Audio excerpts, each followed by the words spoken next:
Facebook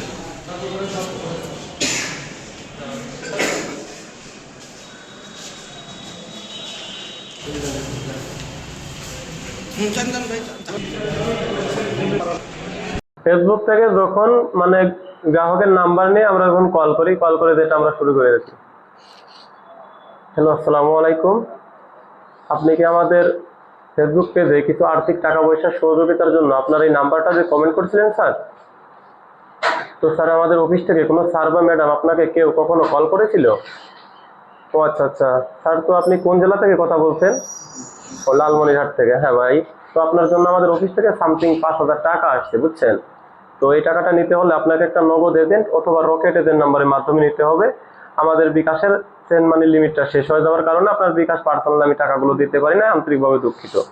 আপনি একটু কষ্ট করে যে কোনো একটা বিকাশ নগদের দোকান থেকে একটা নগদ এজেন্ট অথবা রকেট এজেন্ট নাম্বার সংগ্রহ করে যদি আমাকে দিতে পারেন, তাহলে আমি আপনার টাকাগুলো এই নাম্বারে ক্যাশ অফের মাধ্যমে টাকা পাঠিয়ে লাস্টের নাম্বার বলে দিব, আপনি দোকানদারের থেকে লাস্ট নাম্বারটা বলে টাকাগুলো তুলে নিয়ে বাসায় চলে আসবেন। বুঝতে পারছেন? এবার দ্বিতীয় স্টেপ, যখন আর কি দোকানে গেছে। হ্যাঁ স্যার, আপনি দোকানে গিয়েছেন? হ্যাঁ, নাম্বারটা পাইছেন? জি, কি নাম্বার পাইছেন? ও, নগদ এজেন্ট। আচ্ছা ঠিক আছে, নাম্বারটা বলেন।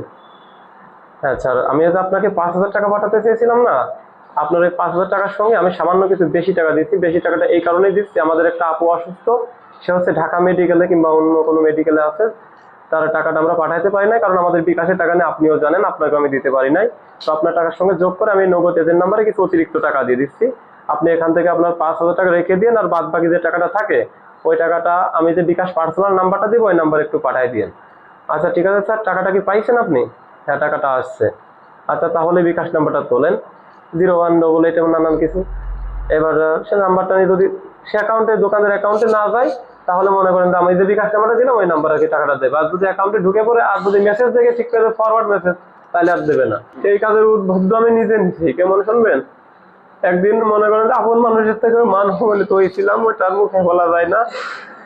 তারপরে একসময় মনে হলো ভাবি যে একটু মন খুলে বলেন আমাদের, না হলে বুঝাবো কেমনে দেশবাসী। ধরেন যে আপনার ফ্যামিলিতে একজনের 10টা কাপড় লাগবে কিংবা একজনের খাবার লাগবে, খাবারটা আমি দিতে পারছি না, না দিতে পারলে তখন আমি একজনের চোখে খারাপ হয়ে যাচ্ছি, মনে করেন বাড়ি থেকে তারাই দিচ্ছে, এরকম একটা অবস্থা গ্রামের। এরকম আমার অনেকবার হয়েছে, মনে করেন যে গ্রামের এই বিচারক যারা আমার মান্যগণ্য ব্যক্তি আছে, মাতুব্বার বলে থাকে আর কি, সবাইকে বসিয়ে এ ফল কোনো কাজের নাই, এর শুধু শুধু বসায় খাবার দেয়, নানান ধরনের মানে ইতিহাস আর কি এক প্রকার আছে।